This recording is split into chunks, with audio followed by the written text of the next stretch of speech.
If you'd like to continue reminiscing on hits of the 60s, Radio 3 in about 25 minutes talks to Peter Blake about the heady days of 1967 when the Beatles were recording Sgt. Pepper at Abbey Road.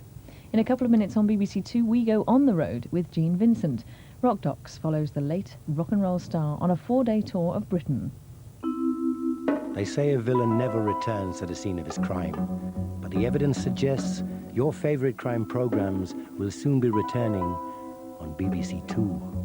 Cops on the Box, Bank Holiday Monday, 7 p.m.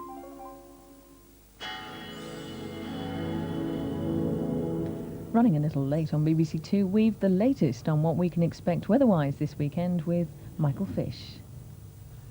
Good evening. If nothing else, the British weather is certainly interesting. Now, for instance, can you remember what it was like this time last year?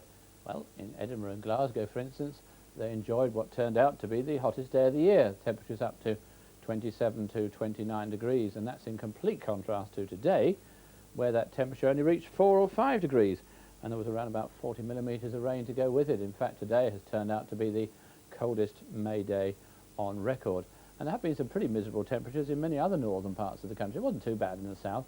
Norwich and London, 16 and 17, but Glenanne in Northern Ireland, only 3. Eskdalemuir, the coldest place of all, only 2. And there's been a fair bit of snow to go with it on the hills. A lot of rain too. Newcastle clocked up 72 millimetres of rain, and there has been as much as 23 centimetres of snow on some of the highest hills in those northern areas. There's the culprit, an area of low pressure, slowly but surely moving out of the way, but it's going to take a long, long time. But eventually, as it drifts away northwards, so it should pull the winds in across most parts of the country from a more westerly or eventually southwesterly point. So we will be seeing somewhat higher temperatures, and by the end of tomorrow, that area of low pressure sitting there across the north of Scotland. But tonight, I think you're going to find central and northern areas of Scotland have some more really wet weather, periods of quite heavy rain, sleet mixed in, snow still on the hills, and some quite heavy showers coming into those western coastal areas as well. Central and eastern parts, though, fairly dry, well broken cloud, quite cold, much colder than of late, down to 3 or 4 degrees. There again is that area of low pressure tomorrow. To begin with, in that northern part of Scotland, there'll still be some rain, sleet and snow, but it will push away, slowly brighten up and turn rather more showery. It's going to be pretty late in the day before the far northwest, I think, brightens up. And then the whole country, it's a case of sunshine and showers, and some of the showers could be quite heavy with hail and thunder, and again there'll be some snow over the highest hills. Probably the heaviest showers in eastern areas, though, occurring in the first half of the day.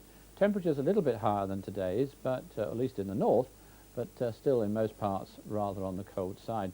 There's the chart for Sunday. Rather unsettled weather, I'm afraid.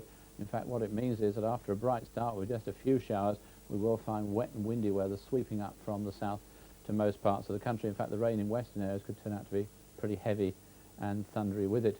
We aren't alone, as a matter of fact. In the Mediterranean, Corfu also had an identical 72 millimetres of rain in the last few days, and I think that eastern part of Europe will continue rather unsettled over the weekend with some more thundery showers.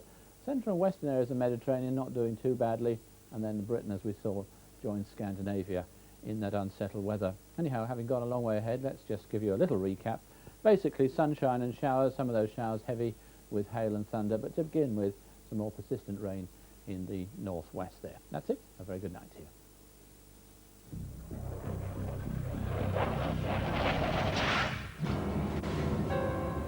Sunday on 2, the start of a new 4-week season of programs, Crime and Punishment.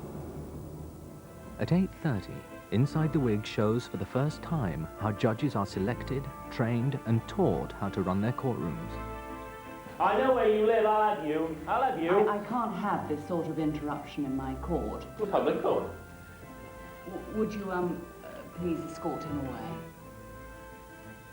Then at 9:15, an old hack in his first TV appearance as Rumpole of the Bailey. Hack? Not exactly a hack. Been at it for longer than you can remember, Rumpole has. No flies on Rumpole. At 10:20, Jodie Foster wants justice. If you want to get them, I need your help. Yeah. Crime and Punishment, starting Sunday on BBC Two.